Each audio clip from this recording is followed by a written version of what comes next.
Hello everyone, let us start with the Oswald Sine sample paper number 1. First question is identify P, Q and R for the following balance reaction.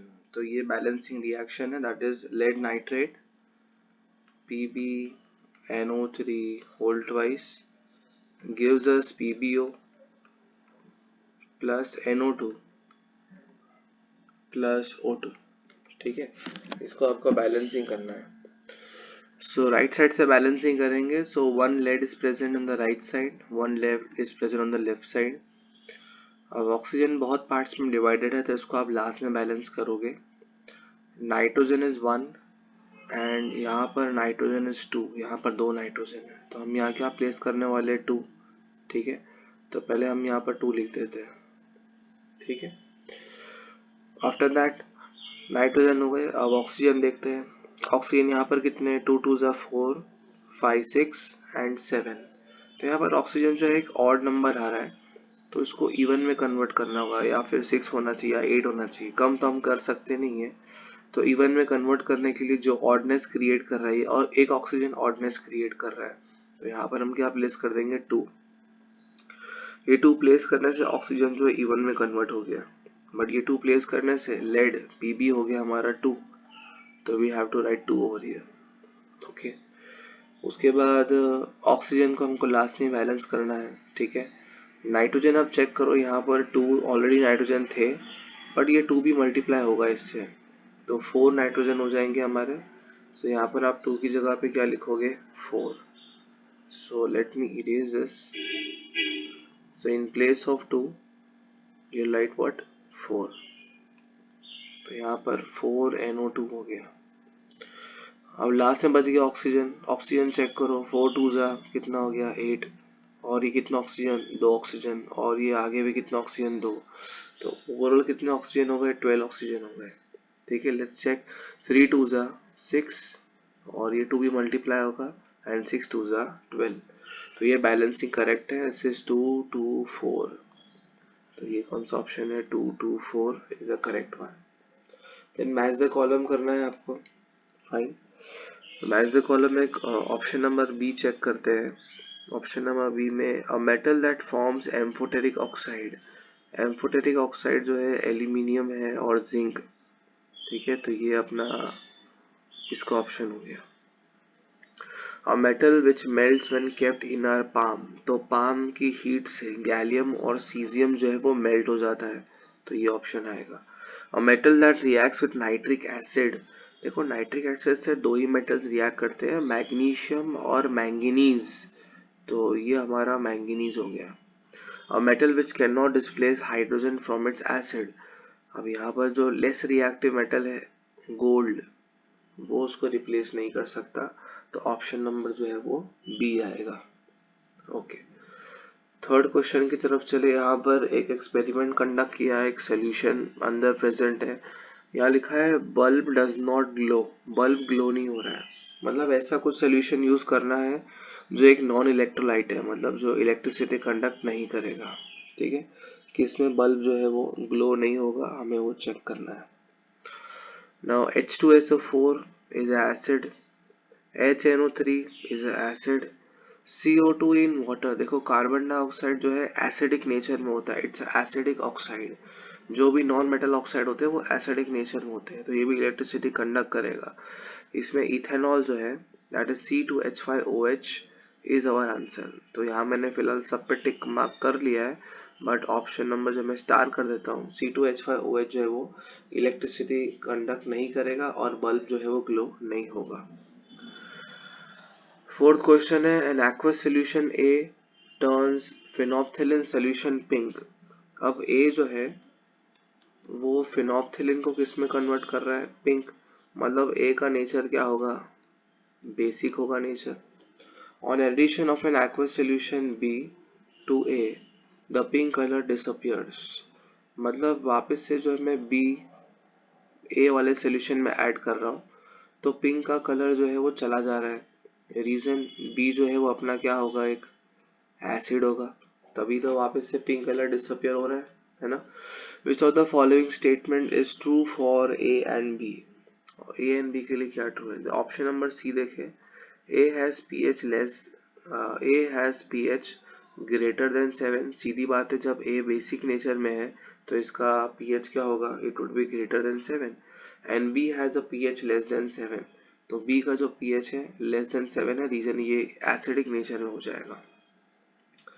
Next है, 50 grams of lead powder is added to 300 ml of copper sulfate। यहाँ पर कुछ ml और grams का कुछ करना नहीं है, तो लेड है और इसका रिएक्शन जो है कॉपर सल्फेट से हो रहा है। सो मैं यहाँ लिख देता हूँ CuSO4। ठीक है, अब लेड जो है ज़्यादा रिएक्टिव है और हमें पता है कि कॉपर सल्फेट का कलर क्या होता है, ब्लू होता है, तो Pb ज़्यादा रिएक्टिव होने की वजह से इसको रिप्लेस कर देगा and it will form what, PbSO4 with the formation of Cu। ठीक है, तो यहाँ क्वेश्चन क्या पूछ रहे हैं कि भाई कलर जो है वो डिसअपियर हो जा रहा है, कलरलेस क्यों हो रहा है, बिकॉज PbSO4 एक ट्रांसपेरेंट सोल्यूशन है। पूछ रहा है कि कौन से टाइप का रिएक्शन है, सीधी बात है, higher reactive element replaces a lower reactive element, that is called as a displacement reaction. तो फिफ्थ का जो है ऑप्शन नंबर क्या आने वाला है, C. Electronic configuration of 3 element x, y and z are as follows. तो यहाँ पर कॉन्फ़िगरेशन दे दिया है, जिसमें x की बात करें, x का कॉन्फ़िगरेशन 2 8 7 है। देखो लास्ट में अगर 5 6 7 और 8 होता है तो होते हैं नॉन मेटल्स, तो x जो है एक नॉन मेटल हो गया, तो ये ऑप्शन देखो वैलिडेट हो रहा है, x is a non metal. और y लास्ट में कितने इलेक्ट्रॉन्स है, 2, जिसके लास्ट में 1 2 या 3 इलेक्ट्रॉन्स होते हैं वो मेटेलिक नेचर में होते हैं। ठीक है, तो y इस क्या हो गया, मेटल। तो 6 का ऑप्शन जो है वो सी रहेगा। Which of the following is an example of endothermic reaction? First of all you should know endothermic का मतलब हीट जो है एब्जॉर्ब करेगा तभी रिएक्शन हो पाएगा। फाइन, तो फूड को अगर जो कुक करना है तो सीधी बात है हमें हीट देनी पड़ेगी, so it's a endothermic reaction. Eighth one, during cellular oxidation of glucose, ATP is produced along with the formation of other product in the reaction. Which of the following event is associated with production of maximum ATP molecule? मतलब किसमें ATP ज़्यादा produce होगा। ठीक है, glucose को जब आपको break down करना है, कौन से प्रोडक्ट बनेंगे जिसमें ATP जो है ज़्यादा प्रोड्यूस होगा, जैसे 38 मॉलिक्यूल्स ऑफ ATP। सिंपल सी बात है, एरोबिक रेस्पिरेशन के अंदर that is the carbon dioxide in the human cells के अंदर ज़्यादा ATP प्रोड्यूस होगी, ज़्यादा एनर्जी प्रोड्यूस होगी। During which of the following stages of circulation of blood in normal human beings the oxygenated blood is pumped to the all parts of the body? Oxygenated blood first of all ventricles push करते हैं। ठीक है, ventricles के अंदर left ventricle contract कर रहा है, तभी जो है ऑक्सीजनेटेड ब्लड पूरी बॉडी में ट्रांसपोर्ट हो गया। Which of the following adaptation in the herbivorous helps in the digestion of cellulose? First of all, herbivorous should have longer small intestine. Smaller intestine के अंदर कंप्लीट डाइजेशन ऑफ फूड होता है, सो longer small intestine, ये रहा option number D for the complete digestion of cellulose, because उसको time लगता है digestion करने के लिए। Now your 11th question is there is was a cerebral dysfunction in a patient, what is which of the following activities will get disturbed in this patient as a result of this? देखो cerebellum यहाँ पर disturb है और cerebellum is responsible for maintaining posture and balance of the body, तो option number C आएगा। In snails, individual can begin life as a male and depending on the environmental condition they can convert into female as they grow। तो यहाँ पर जो है ऐसा क्यों हो रहा है, ठीक है, तो sex is not genetically determined in snails, इसका ऑप्शन नंबर ये है, बिकॉज स्नेल्स के अंदर मेल और फीमेल रिप्रोडक्टिव सेल्स दोनों प्रेजेंट होते हैं and they are called as a hermaphrodites। Fine. 13 question, in the following cases a ray is incident on a concave mirror, in which cases is the angle of incidence is equal to 0। तो यहाँ पर एक concave mirror है, तो angle of incidence कौन से case में जो है वो 0 होने वाला है, अरे passing through centre of curvature and incident obliquely, तो यहाँ पर जो है हमारा सेंटर है। ठीक है, तो अगर एक रे इंसिडेंट सेंटर से जा रही है तो इस केस में एंगल ऑफ इंसिडेंस क्या हो रहा है, 0, कोई भी एंगल नहीं बन रहा है। ठीक है, तो हमारा ऑप्शन नंबर 13 का that would be B. 14th one dispersion वाला केस है और पूछ रहा है कि कौन सा वाला जो है सबसे कम बेंड होगा, कौन सा सबसे ज़्यादा बेंड होगा। सबसे कम जो बेंड होता है वो रेड होता है और सबसे ज़्यादा जो बेंड होगा दैट इज़ द वॉयलेट। तो 14 में जो है हमारा ऑप्शन नंबर सी रहने वाला है, red and violet. Identify the incorrect statement, इसमें जो इनकरेक्ट है वो आइडेंटिफाई करना है। तो इसमें जो सी ऑप्शन है, the energy available to the producers is maximum because, maximum की होती है और इसमें इनकरेक्ट आइडेंटिफाई करना है। It utilises 10% of light energy and transfer the rest to the next trophic level. तो यहाँ पर जो है वो प्रोड्यूसर जो है 1% ऑफ एनर्जी एब्सॉर्ब करते हैं, ठीक है। तो ये स्टेटमेंट जो है वो इनकरेक्ट रहेगा। Which of the following is not the role of decomposers in the ecosystem? तो इकोसिस्टम जो है cleaning of the environment, waste को रिप्लेनिश करना, ये सब इनका रोल रहेगा। ऑक्सीजन से रिलेटेड कोई बात नहीं होने वाली है कि ऑक्सीजन जो एटमोसफियर में रिलीज करने वाला है, तो ये स्टेटमेंट जो है वो डिकम्पोजर्स का रोल नहीं रहेगा। 17 question, assertion and reasoning. On adding diluted HCl to a test tube containing a substance X, a colorless gas is produced which gives a pop sound when a warning matchstick is brought near to it। तो ये तो correct रहने वाला है, ठीक है। तो assertion जो है वो ट्रू रहेगा, हाइड्रोजन गैस रिलीज होगी।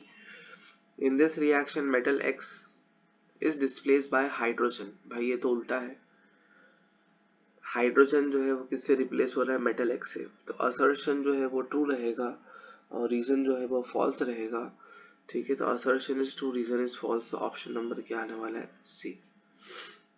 The number of chromosomes in the cell and in the germ cell is not same in any species. तो ये असर्शन जो है वो ट्रू रहेगा, ठीक है, बिकॉज जर्म सेल्स में 23 क्रोमोसोम्स होते हैं और पूरे बॉडी के सेल्स के अंदर 46 क्रोमोसोम्स होते हैं, ठीक है। When two germ cells combine, they restore the normal number of chromosomes in the species। ठीक है, रीजन भी ट्रू ही है कि जब दो मेल और फीमेल गैमेट फ्यूज करते हैं तो वापस से 46 क्रोमोसोम्स ही बन जाते हैं। असर्शन भी ट्रू है, रीजन भी ट्रू है, बट रीजन जो है वो असर्शन का आंसर नहीं है, ठीक है। तो ऑप्शन नंबर क्या आएगा, बी, ठीक है। यहाँ से एक और हटा देते हैं। 19 क्वेश्चन है, assertion, a convex mirror always forms a image behind it and the image formed is virtual। convex mirror, ठीक है, behind the mirror होगा और virtual होगा। assertion जो है वो true रहने वाला है, ठीक है। और रीजन की बात करें, according to sign convention the focal length of a convex mirror is taken as positive. ठीक है, स्टेटमेंट भी ट्रू है बट ये इसका एक्सप्लेनेशन तो नहीं हो रहा है, तो हमारा बी ऑप्शन जो है करेक्ट होगा। Assertion is true, reason is true, but reason is not the correct explanation of assertion। 20 question, if lions are removed from the food chain it will not affect the food chain। ऐसा थोड़ी होता है, किसी को भी थोड़ी हटा सकते हैं। However, if the plant are removed from the food chain it will disturb the ecosystem। तो first of all lion की बात ही गलत है, तो assertion जो है वो false हो गया। Plants are producers who make their food using sunlight while lions are the consumer। तो यहाँ पर रीजन जो है वो ट्रू रहेगा, असर्शन जो है वो फॉल्स रहेगा। तो अपना ऑप्शन जो है वो डी रहने वाला है।